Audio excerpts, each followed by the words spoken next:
Since the very first tournament back in 1930, the World Cup has been lifted many times, but by only 8 different nations in its entire history. Today we are going to walk through every single World Cup, from the very beginning right up to the modern era, and tell the story of how each champion earned its place in football immortality. By the end, you will understand exactly why these 8 countries stand above all the rest. It all began in 1930, in Uruguay. Only 13 teams took part, and several European nations refused to make the long journey by boat across the Atlantic.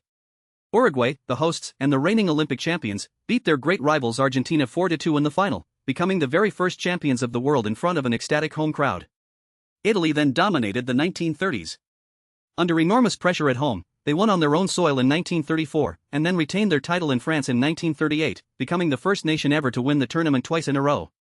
Then came the Second World War, and the World Cup was not held again for 12 long years, until 1950.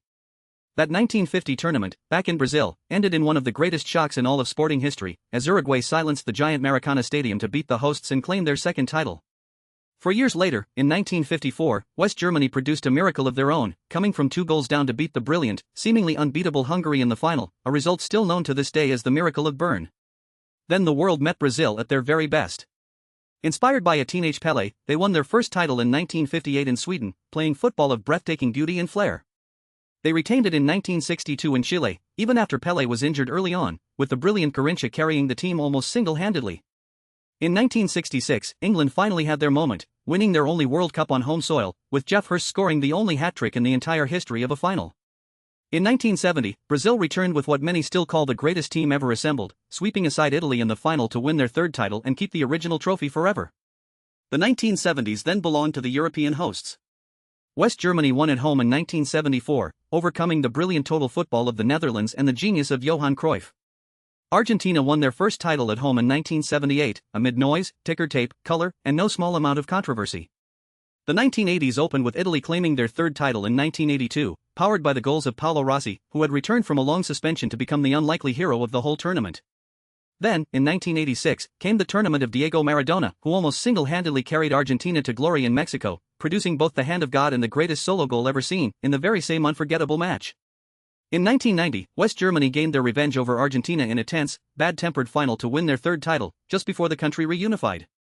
The 1990s then brought the World Cup to a truly global audience.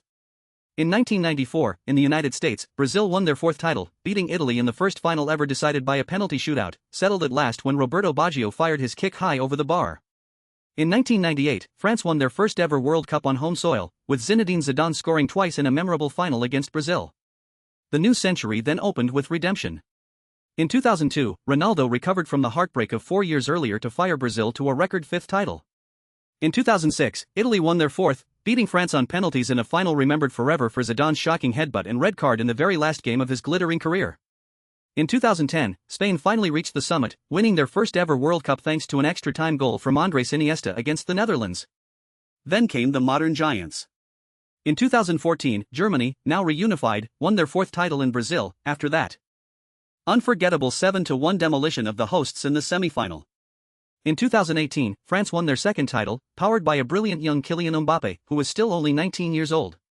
And in 2022, in Qatar, Lionel Messi finally completed his extraordinary career, leading Argentina to their third title in a final that many people call the single greatest match ever played. It is worth pausing on just how much the game changed across these decades. The earliest tournaments were small, regional affairs, reachable only by long journeys by boat or by train. By the modern era, the World Cup had become the single most watched event on the entire planet, with billions of people tuning in for the final alone. The trophy itself changed too. The original trophy, won outright by Brazil in 1970, was replaced by the golden figure we know today, first lifted by West Germany in 1974. Through all of it, though, one thing stayed exactly the same: the dream of every footballing nation to one day call itself champion of the world. So there they are. 8 nations. Brazil with 5, Italy and Germany with 4 each, Argentina, Uruguay and France with 2, and England and Spain with 1 apiece. Almost 100 years of history, of heroes and heartbreak, of dynasties and miracles. As the 2026 World Cup now approaches, the question is a simple one. Will a brand new name finally join this exclusive list, or will one of the old giants rise again? Tell us who you think will win it down in the comments. And for the full story of the World Cup, every legend and every record, follow Stoppage Time, where we bring you football history every single day. If you are new here, hit subscribe and join us, because there is a fresh World Cup story waiting for you every single day. Thanks for watching, and we will see you in the next one.